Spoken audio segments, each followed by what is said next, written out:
Fala rapaziada, ligada no YouTube aqui do canal do Um Podcast sobre Futebol. Estamos aqui mais uma vez para trazer um vídeo. Dessa vez é um para o ímpar, meio que não é um para o ímpar, vocês vão entender ao decorrer do vídeo. A gente separou um tema só hoje, porque é um tema bem abrangente. A gente acredita que vai dar um bom debate aqui, apesar de sermos só dois hoje, né? Eu sou Paulo Rogério, estou aqui apresentando e estou aqui com o Nicolas Franco. Se apresenta aí, Nicolas. Hoje é só a gente, time desfalcado. É isso aí, Paulo. Valeu. Fala, galera, ligado aqui no podcast, né? No canal do YouTube. Sou o Nicolas Franco, lá do Pautas e Táticas. Terminando aqui, pode dar uma conferida lá se você ainda não conhece. É isso aí, vamos debater então, que o tema que a gente trouxe é maneiro e a gente vai conseguir desenvolver mais do que um sim ou não. Exatamente. É maneiro e sempre gera muita repercussão, né? Eu tava até falando com o Nicolas aqui um pouquinho antes de começar a gravação, sempre gera muito debate, seja pro positivo ou pro negativo. O tema que a gente separou a gente está vivendo o clima de Eurocopa, né? Então a gente está tentando trazer alguns temas dos debates voltados para essas competições, seja Eurocopa ou Copa América. Hoje vai ser voltado para a Eurocopa, mas não sobre essa competição em si, e sim sobre um dos integrantes que já caiu, a Bélgica, caiu para a Itália nas quartas de final, perdeu por 2-1. E a geração belga, como eu disse, sempre gera muita repercussão, né? Então a gente queria saber de vocês também, óbvio, fiquem à vontade aí para comentar, debater com a gente, e a gente vai desenvolver aqui também o tema se a geração belga é uma decepção até aqui, como um todo mesmo, ou se a gente quiser tratar só nessa Eurocopa, se foi uma decepção também. Como o Nicolas disse, é um tema abrangente que não se limita a sim ou não. A gente vai debater mesmo sobre essa geração, quais foram os pontos positivos, negativos, se ainda dá para buscar algo, se até hoje os feitos já foram ótimos, ok. A gente vai iniciar esse debate aí. Quer começar, Nicolas? Então vamos, a gente vai trocando uma ideia, então a gente não fica tipo, um fala tudo que tem que falar, depois o outro, que hoje tá só nós É. dois, a gente desenvolve na moral. Primeiro, tem muito preconceito, né, quanto à geração belga, quanto a essa geração belga. A gente diz que é modinha e tal, porque é um time que não tem muita tradição, não tem títulos, então é sempre cercada de preconceito, é aquela geração da galera do videogame, do PlayStation e tal. Então muita gente tem muito essa opinião sobre a geração belga, mas é uma geração muito talentosa, é uma das várias seleções do mundo que estão vivendo recentemente a maior geração de sua história, inegável. Eu acho que a palavra decepção é muito forte quando a gente pensa que talvez seja uma decepção por não ter feito uma grande final ou não ter ganho um grande título.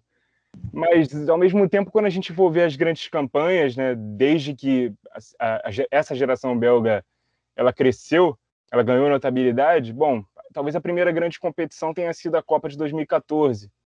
Caiu para a Argentina, que chegou até a final. Talvez aquele time fosse tão bom quanto ou mais forte que a Argentina e tal, mas era a primeira grande competição. Então, naquela especificamente, eu não vou tratar como decepção. Foi em que fase mesmo, você lembra? Foi quartas ou oitavas? Foi nas quartas de final. Isso É, chegou a bater os Estados Unidos, né, nas oitavas, foi isso, em 2014. isso. Então, a primeira grande competição já bateu ali top 8, sabe? Uma Copa do Mundo, não era uma competição E uma qualquer. geração muito nova àquela altura, né? De Bruyne, o Lukaku devia ter uns 23 anos por aí. Isso. Geração crescendo. Acho que é isso que tu falou, saiu para uma das finalistas, né? Acho que tinha mais time também, mas foi 1-0, um gol meio que um bate-rebate, né, do Higuaín, não sei se você lembra, foi de fora da área, mas a bola Uhum. só ficou pipocando e ele chutou. Mas quer terminar aí? Eu acabei te interrompendo.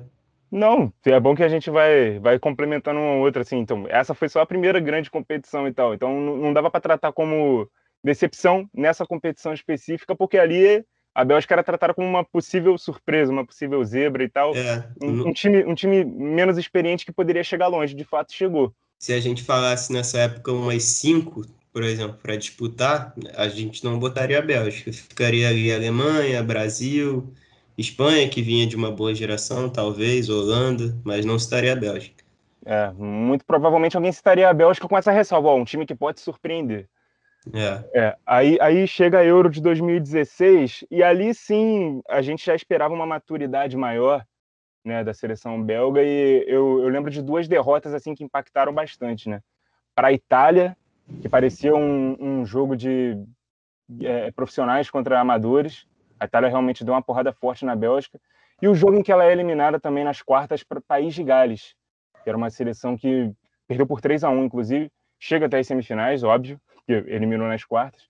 Mas uma seleção que há muito tempo não participava de grandes competições, tinha o Bale como seu principal craque, em grande fase naquela altura e tal. Mas ali a gente já esperava um pouco mais de maturidade da seleção belga e a gente viu nos dois principais testes ela tomar 2 porradas. Lembrando que nessa época aí, 2016, os craques da Bélgica já não estavam no auge, mas faziam boas temporadas. O Hazard, pelo Chelsea, estava numa época muito boa. O próprio De Bruyne não tinha sido campeão inglês ainda com o Guardiola, mas o City, àquela altura, chegou na semifinal de Champions, não foi? Foi por volta desses anos aí, se eu não me engano, aquela Foi, né? semifinal. Foi, no caso, a Champions tinha acabado de acabar. O É. Guardiola chega na temporada seguinte. Isso. Aqui eles acabam caindo para o Real Madrid, então já era um time cascudo não, mas que já tinha uma certa bagagem. Essa, para mim, inclusive, é a maior decepção da geração em si. Esse Sim. torneio, que Uhum. caiu nas quartas, hoje, em 2021.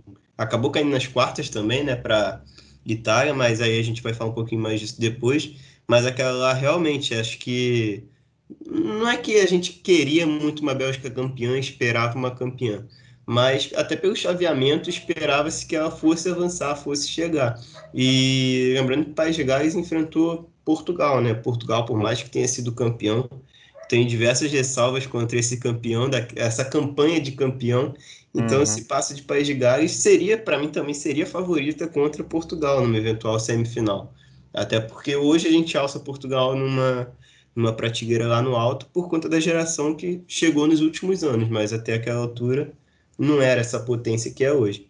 Acho que a grande decepção da geração toda é aquela ali. Mas em 2018, por exemplo, já pulando aqui, você quer falar mais alguma coisa de 2016 ou não? Não, no caso, só para ressaltar, né? Se 2014 foi o primeiro grande torneio e 2016 a gente já esperava um time mais maduro, depois que eles tomam essa porrada, a gente quase que desiste, né? A gente pensa, essa geração talvez não seja tão boa quanto Flopou, a né? gente esperava. Talvez aqui tenha sepultado aqui, a gente esperava uma seleção mais forte e tal. E aí você vai falar de 2018, né? Que aí é quando retorna esse hype todo de novo. 2018 acho que é realmente o auge. Lá em 2016 a gente está falando de jogadores atingindo bons momentos, crescendo, mas 2008, 2018 é o auge técnico, é o auge físico, é o auge da idade também, uma idade boa para ser campeã, com muita mescla de jogadores. O De Bruyne, se hoje ele tem 29, 30 anos, na época ele tinha o quê? Uns 26, 27. Então, idade para o jogador estar no auge, assim como todo o resto. O Lukaku, o Hazard. Hazard, para mim, foi o melhor jogador da Copa. Ele até, se eu não me engano, oficialmente ele foi o terceiro, não foi? Foi alguma coisa Isso. assim. Uhum. Para mim, foi realmente melhor. O Modric lá é outra coisa que a gente tem muita ressalva. Mas, e acho que não fico decepcionado com a Copa da Bélgica, não, né? Fico decepcionado que ele no nosso Brasil. Mas, por exemplo, em 2018, por mais que seja essa incrível geração belga, né, que todo mundo já conhecia, quando cai no chaveamento Brasil e Bélgica, eu via muita gente desdenhando, falando: ah, tranquilo, vamos para a semi. Isso o pessoal mais leigo mesmo, pessoal que costuma acompanhar só nesses períodos principais de competições de seleções e não conhece tanto assim os jogadores. Mas para você ver, era uma seleção que ainda era desdenhada por certa parte do público e bateu o terceiro lugar. Foi a melhor campanha da história da Bélgica. A Bélgica tinha sido o quarto lugar na década de 90 ou 80, se eu não me engano. Bateu o terceiro e, cara, acho que chegou onde tinha para chegar. Perdeu só para campeã, que naquela competição, pelo menos para mim, sobrou a França. Acho que poderia enfrentar qualquer time ali que venceria. Muita gente encarou até a semifinal, né, contra a França como uma final antecipada, até porque aquele lado da chave era mais forte. E realmente, 2018 retoma, né, aquele hype todo, porque consegue uma grande campanha, consegue eliminar o Brasil. Quando a gente estava brincando, né, de fazer aqueles prognósticos e tal, até onde o Brasil vai, se o Brasil consegue ser campeão, eu vislumbrei que o Brasil ia pegar a Bélgica nas quartas, mas achei que iria passar e ia parar na França. acabou que a Bélgica surpreendeu o Brasil e meio que se apresentou para o mundo, né? Como, sim, nós somos fortes mesmo. Não O somos só uma meu, geração... o meu chaveamento foi igualzinho ao teu também. Deu esse Uhum. confronto entre Brasil e Bélgica, eu botei o Brasil passando. Não por desdenhar da Bélgica, mas porque eu achava. Até porque o pré-2018 foi muito bom. O Brasil era a melhor seleção do mundo no período Ah, sem pré-Copa. dúvida. Uhum. Sem dúvida. E aí também tem aquilo, né? A impressão que a gente teve na última competição oficial da Bélgica, né, em 2016, que fraquejou no momento que a gente esperava um pouco mais dela. Então, a gente achou que a experiência do Brasil em Copas, e até por ter chegado, ter superado as quartas de final na Copa anterior, né, na fatídica Copa de 2014, a gente Era achou que melhor não ter superado. que o, que o Brasil ia conseguir chegar nas semifinais de novo. Mas aí a Bélgica foi, surpreendeu o Brasil e fez um jogo digno contra a França. Não fez um jogo em que foi engolida, não caiu de pé. Foi 1-0, pô. 1-0, 1-0, gol de gol de cabeça, cabeça. numa bola parada, né? Gol do Umtiti. Se eu não me engano, foi o do Umtiti, né? Nas semifinais. Foi. Inclusive, esses gols de cabeça de zagueiro em Copa são sempre pontuais, né? Eu lembro muito do gol do Puyol contra a Alemanha em 2010, numa Semifinal também. semifinal. Aí em 2014 tem o gol do Hummels contra a França, 1-0, quartas Uhum. de final. E aí a França agora fez contra a Bélgica 1-0 também, gol de cabeça, é sempre pontual. Então 2022 já sabe, né? Gol do Thiago Silva na semifinal, tá aguardando a gente. Mas, É, pô, cara, acho que em 2018 se apresentou para o mundo, igual tu falou, a gente já tinha uma certa ressalva por causa de uhum. 2016.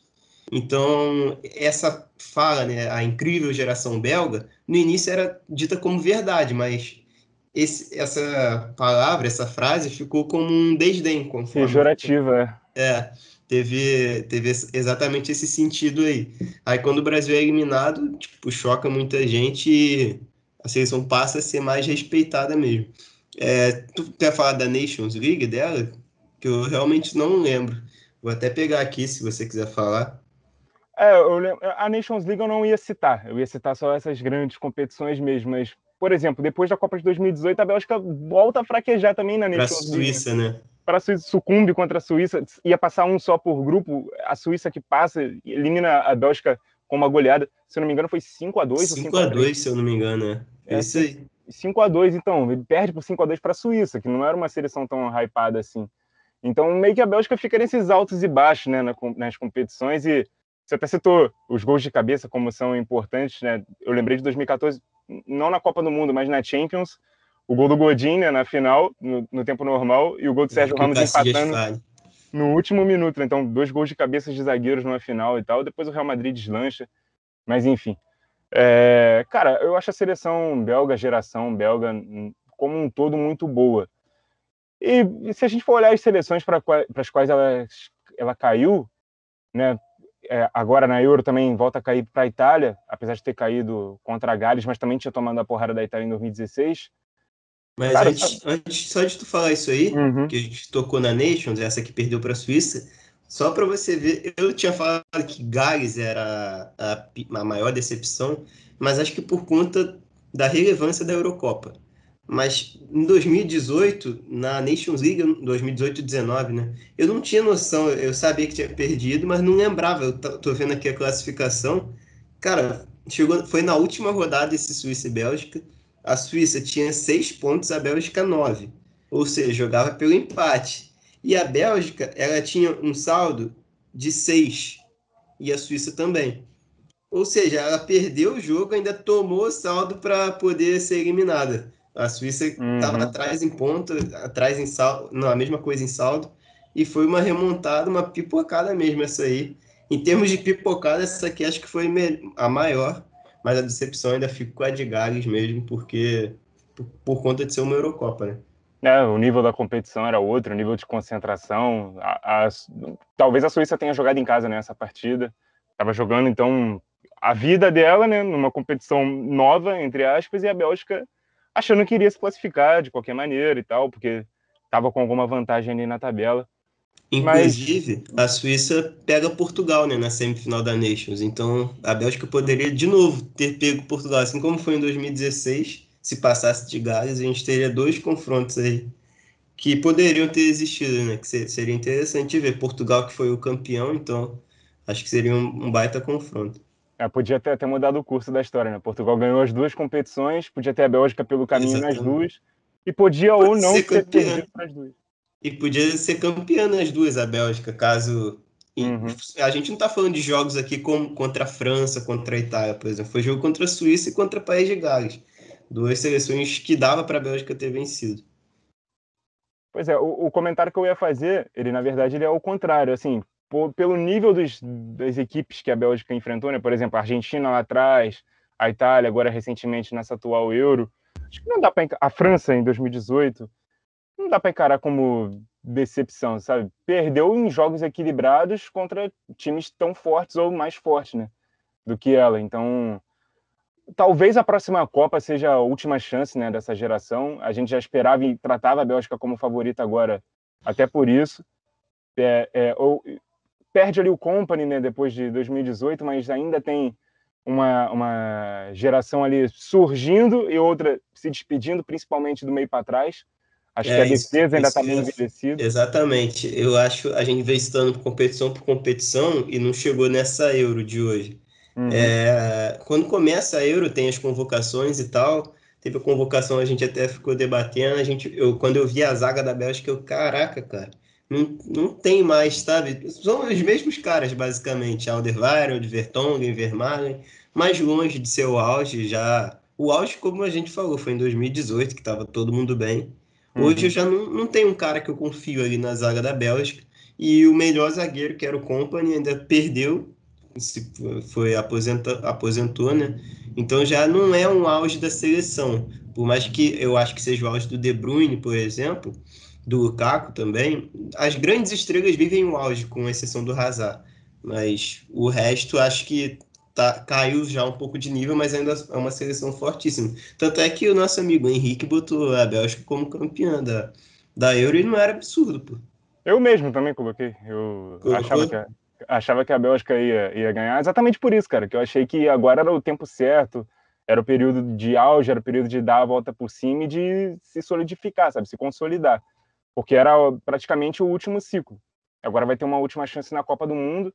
Acho que essa eliminação na Euro, cedo, entre aspas, né, nas quartas, não sepulta as chances da Bélgica ir longe ou ser campeão no próximo Mundial. A gente falou de Nations, tá no Final Four, né, da atual Nations, né, vai pegar justamente a França nas semifinais. Então tem chance de levantar um título ainda esse ano, né, com essa geração, com esse time que caiu agora.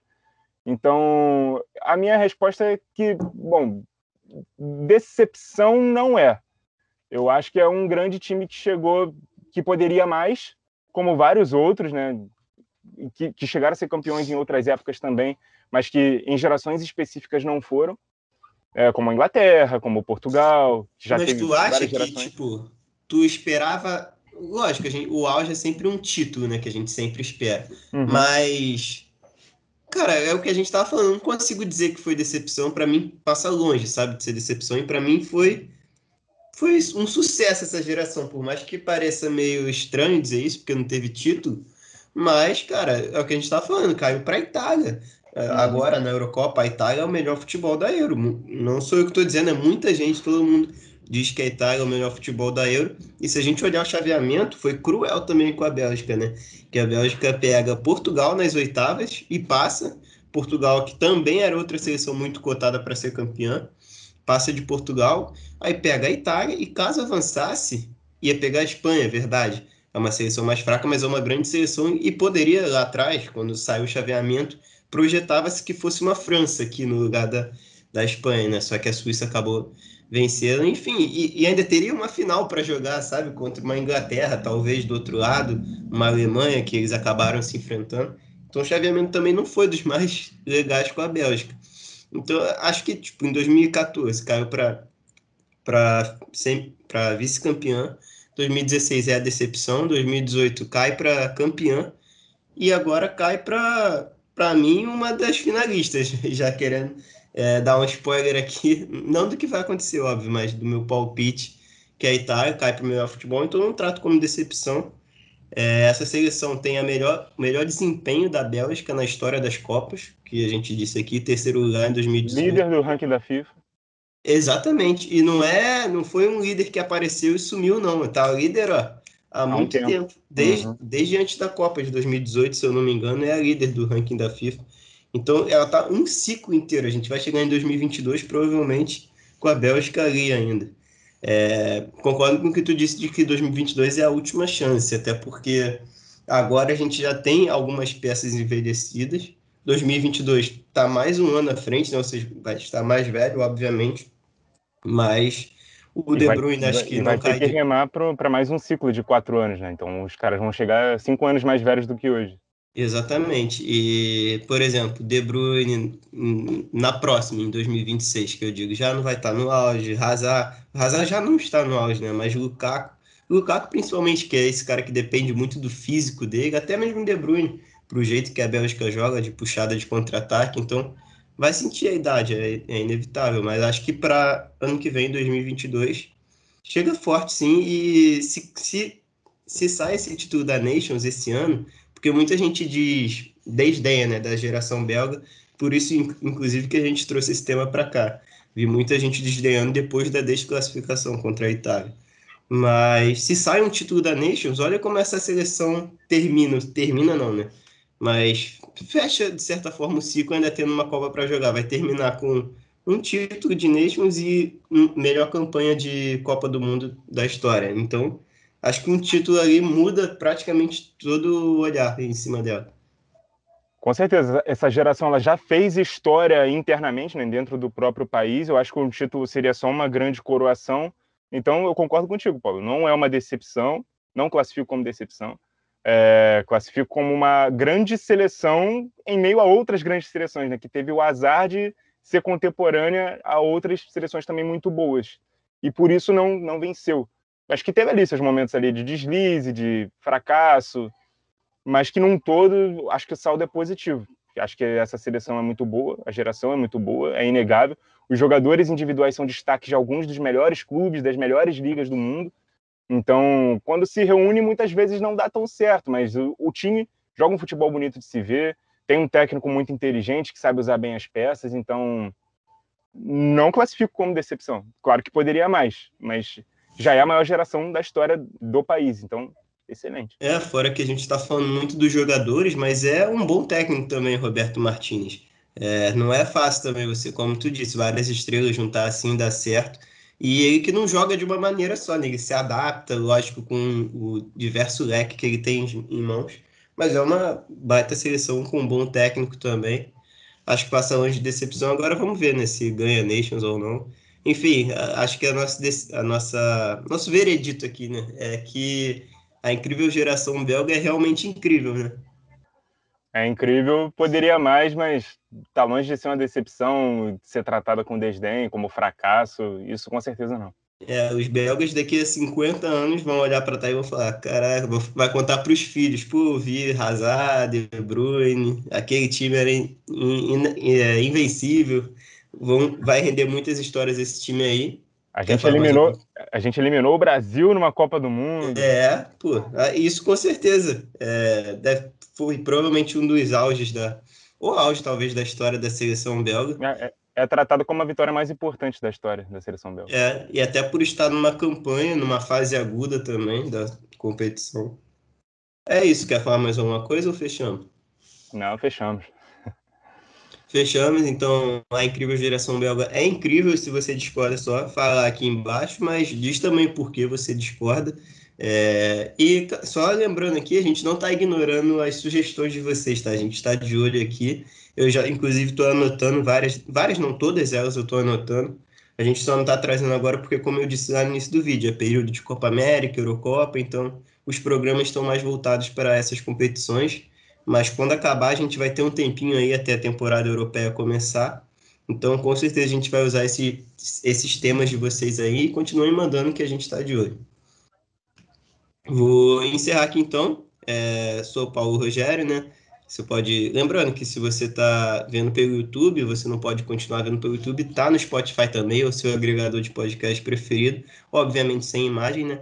E se você está ouvindo no Spotify ou em qualquer outro agregador de podcast, cola lá no YouTube para ver a gente aqui, para ver a edição do nosso mago da edição, né? Do Henrique, que não tá aqui presente, mas ele vai editar esse programa aqui É isso. Passar a palavra pro Nicolas fechar aí pra gente. Valeu. Valeu, Paulo Rogério, valeu, rapaziada aí que tá ligada então com a gente no podcast. Então a gente chegou a essa conclusão, né? A seleção belga realmente não é uma decepção, é um grande time. Fique à vontade para discordar nos comentários. E é isso aí. Se quiser saber um pouco mais do meu trabalho, pautas e táticas aqui no YouTube. Também estou no Twitter, também estou no Instagram. Lá um pouco mais para divulgar o trabalho no YouTube mesmo. Mas é isso aí. Deixe suas sugestões de vídeos por lá também. E é isso. Tamo junto, rapaziada. Valeu.